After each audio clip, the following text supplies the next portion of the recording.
Welcome to Dragonian, your podcast for news and updates in Hong Kong and Taiwan. I'm your host, William. So apologies for this episode first. So I would like to apologize in advance, as the quality of this episode may not to be up to our usual standards.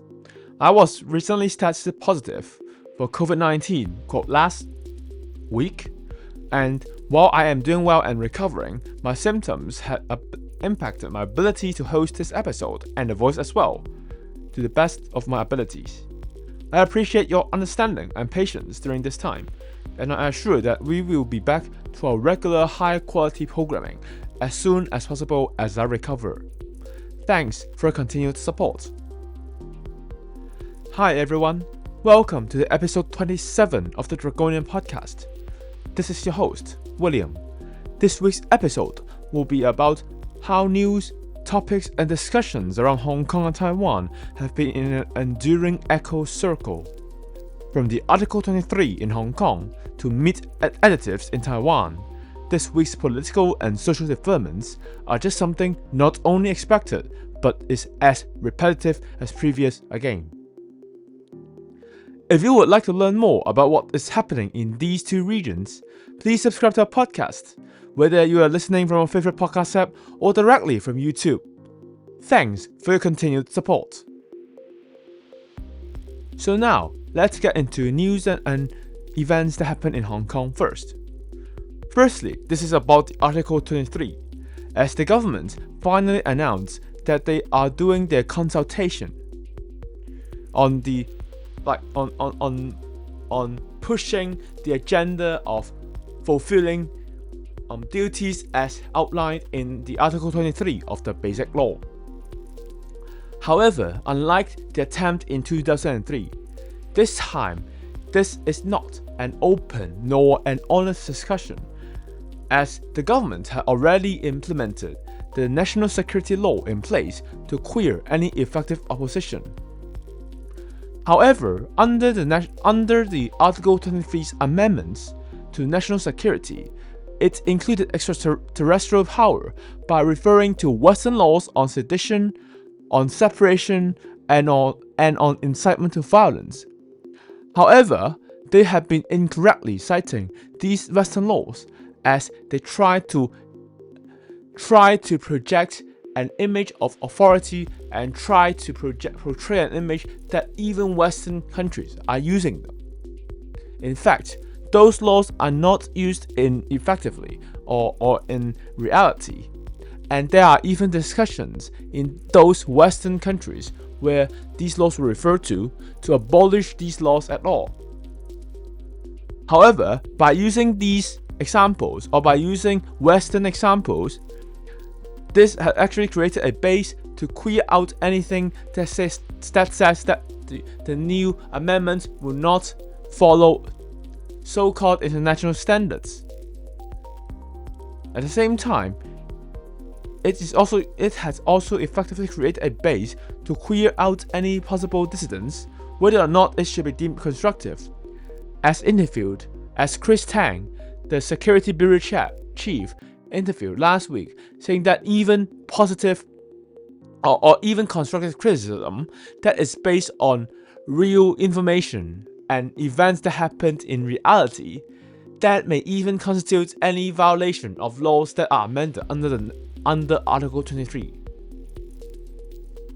So this actually created a very different image, or actually created a very different discussions on laws and on political opinions in the Article 23 and after the national security law was implemented. Next is about the Messi tour, and it's more about the Miami FC's tour. So last Sunday, or 2 days ago, Miami FC had a friendly match, or a so-called performance match, hosted in the Hong Kong Stadium in Causeway Bay. However, it drew up a lot of controversy, as Miami FC, not only as the organizer, tattler, had previously promised that Messi will be able to participate in the match, but that turned out not to be the case. Furthermore, not only did Messi miss the match, but Suarez, another football star in Miami FC, also did not participate in this match. So even though the Hong Kong's football representative team lost by 1-4, it sparked a wave of anger as people are waiting for Messi to come out and play. And the anger not only created memes in local communities, but also it quickly reached international headlines. So this is one part of the controversy of the Miami FC's teams like friendly or the Hong Kong tour. The second part is a bit less related to the tour itself, but is related to the idea of how they are named. So the Hong Kong's team played out, or when the Hong Kong team was playing, and in all the promotional materials, it was named as the Hong Kong team instead of the Hong Kong China team as required by the local Olympic committee. In fact, just 1 week ago, in an esports event where the Hong Kongs provided an official team, they pulled out in the last 3 hours before the match started, just because of the application or the application that they are using were not able to show the term Hong Kong China inside the application's interface. So it generated a lot of discussions in the local football community for basically missing out the esports tournament, while for the Miami FC, it generated a lot of dismay as people paid up to 4,800 Hong Kong dollars just for a better seat to look whether Messi would be able to play against the Hong Kong team, even if it means that he will play as a reserve, or even if that means that he will not be able to play for the whole 90 minutes. There are also other discussions on food costs in the Hong Kong stadium. One of them is include about a set meal of the KFC meal, where a set meal that would normally be charged less than $150 outside of the stadium will charge over $500 inside the stadium. This sparked a lot of controversy and also sparked a lot of local discussions on whether these tourist attractions should overcharge their food against the backdrop. So next is about news and topics that happen in Taiwan. So there are a lot of news and there are a lot of events that happened in Taiwan last week. And now that included from the Legislative Yuan's presidential elections to vaccines and even to keto and even to pork. All of them are just as repetitive, as enduring, as echoing, and basically just as repetitive as previously we have expected. So first is about the Legislative Yuan's election. So Han won his seat to lead the Legislative Yuan finally. So for discussions for the past 2 weeks, it included for the Taiwan People's Party or for them to choose where to support the incumbent or to support the candidate representing the Chinese Nationalist Party or the Chinese Kuomintang. In the end, however, TPP, even under a lot of discussions, decided just to place their own candidate, Wang Shanshan, as a so-called alternative to the other two candidates. However, the decision of the Taiwan People's Party quickly turned into a meme, as even them would not be able to rally all of their party legislative yuan members to vote correctly for Huang. As a result, Huang Shanshan only got 7 votes instead of 8 votes in the first round of the election for the president, and was excluded from the second round. And this is where the actual controversy started.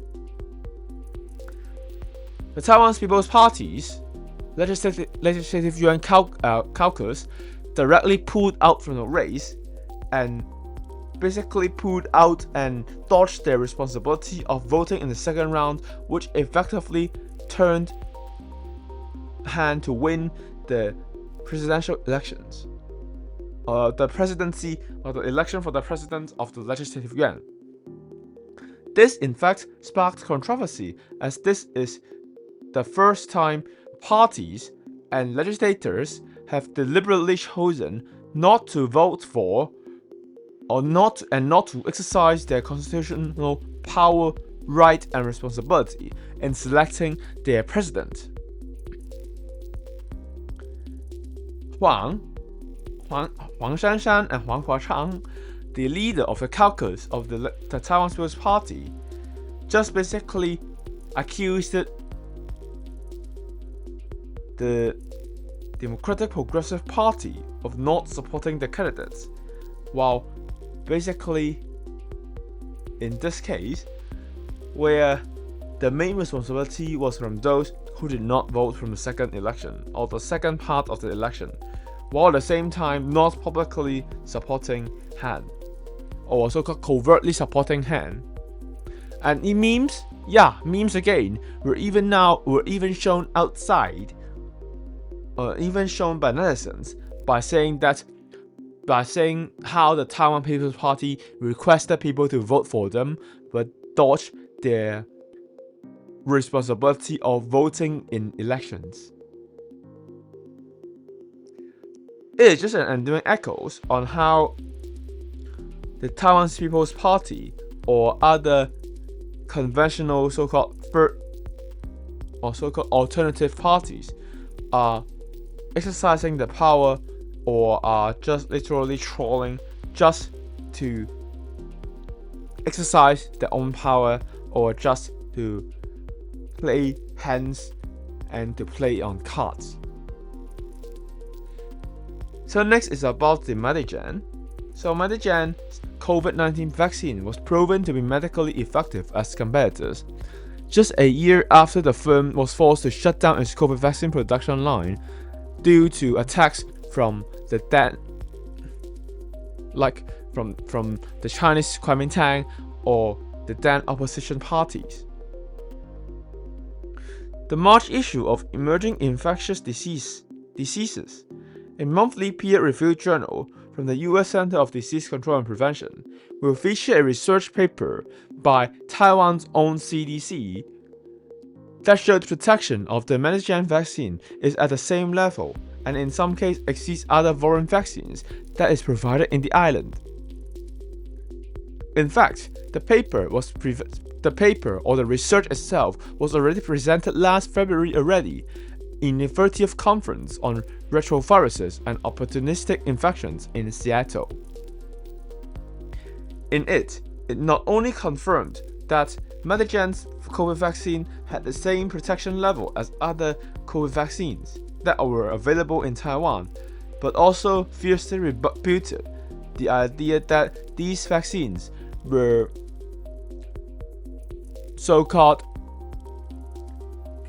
being sourced by Taiwan's government in an unconventional way.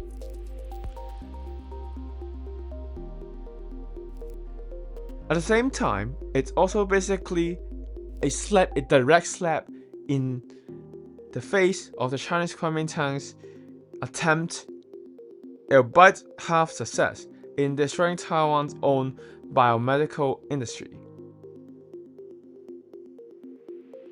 So it's just another example, or it's just another attempt that will finally so-called reversed or finally proven to be wrong on how the Chinese Kuomintang is attacking Taiwan's own indigenous biotech industry. In fact, just 12 years ago, the nationalist Chinese Kuomintang attacked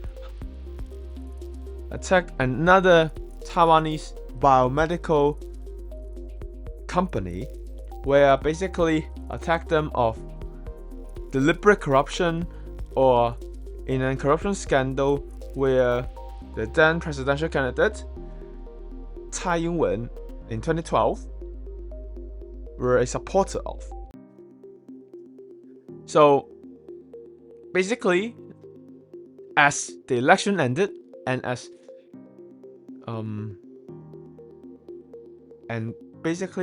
the members, as they tried using all of these misinformation to run for elections, the damage is done. And this and misinformation, even though were finally clarified, had an enduring negative impact on Taiwan's own democracy, actually. So next is about Keelung, where a handover of malls in Keelung had led to legal disputes and was touted as how the city mayor and basically tarnished the image of the city mayor, George Xie.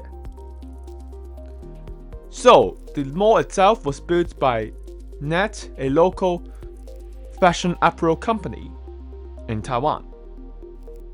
It was built in 2018 and was granted a 5-year contract on build and operate to build, not only build but also operate the site, and was given the right to given the priority to negotiate extension of this agreement. However, in 2022, the new city mayor, George Xie, under unconventional reasons, basically stopped and basically rejected net companies and their offer on extension on the contract. Instead, they had sourced another company to participate in the whole discussion and to so-called reopen a bid, but hastily amended the contents of the bid just hours before the bid was due to end. As a result, a local company or local conglomerate that was technically friendly to George Xie won the contract to operate the mall for 30 years instead of 5 years. As a result, it created a lot of controversy, as the mall itself did not undergo any real or did not go under any registration updates. So this created a lot of problems, and this created echoes within the local Keelung community, as the operation of the mall by the Net company or by Net Corporation was a very successful urban or revitalization program of that area, as it not only generated a lot of new commercial space, but also revamped and renovated a disused car park in the site. As a result, it's created a lot of anger, and as a result, the local mayor, George Xie's Facebook page was forced to limit to those who would be able to apply, as he attacked those who are basically there saying that, sorry, I am just like that. As a result, it created a lot of problems, and basically this is a developing story that was just burst, or it caught the attention of the host in Saturday, but was like a rapidly developing story. And as the new corporation forcefully obtain the rights, it also created a lot of uncertainty to whether or not the right on the property would be protected by law, as this is the first case where they are using administrative force to attack and to basically to attack them. So lastly, this is about Taichung, and it's not only about Taichung, but it's more about pork. So the idea of lean meat enhancers in Taiwan had been basically a heavily discussed and a heated debate topic within the island, as it not only affects the price of pork, but also it affects whether the pork will be safe for consumption for kids, for children, and for basically any people. In here, even as the Taiwan's government filed and opened the pork market to additives within internationally acceptable levels in Taiwan, it still banned the use of such additives in Taiwan's own domestically produced pork. However, in a written inspection in the January 15th, Taichung City's health department found traces of Simbuterol, just 0.002 ppm of it, in the routine inspection of pork products that were locally produced. It immediately led to a very bad spree of panic, as basically this was the first time where this additive was used in Taiwan, or pork or meat enhancers or meat additives were used. As a result, not only the Thai pork or the Thai sugar 台糖有限公司 which produced the pork immediately recalled the product, but also did a lot of inspections and did a lot of tests to see if their content or their meat contains any of these additives. However, none was inspected, none was found, and none was found not only in their own internal inspection, but on inspections from the government, the central government, from governments in other cities, also did not find any traces of these additives. As a result, the Taichung City government had been forced to announce how they found that this contained such additives. Upon announcing this discussion, and upon announcing this whole issue, it was turned out that the discussions and the explanation was not consistent at all. This came as this discussion of lean meat enhancers within the island had been affected by this misinformation, and the fear of such missafety had already led to multiple attacks against the ruling party and the government itself. With a two-tier government system, local governments have been vocal in attacking local governments that are controlled by the opposition have been vocal in attacking the central government and opening these pork and these additives to not only pork, and by setting up much more strict standards on zero additive requests on pork that are consumed within their city boundary. So for these events, development was basically just Everyone is saying their own words, everyone is in their own echo chamber, and this is just another episode on the discussion on this whole story. So this is the end of the episode 27, and we hope you find this episode informative. If you do, please subscribe to our podcast so don't miss a single episode. And if you have any feedback, please let us know in the comments or drop us an email at william@draconianpod.com. And thanks again for listening, and we will be back next week with more news from Hong Kong and Taiwan.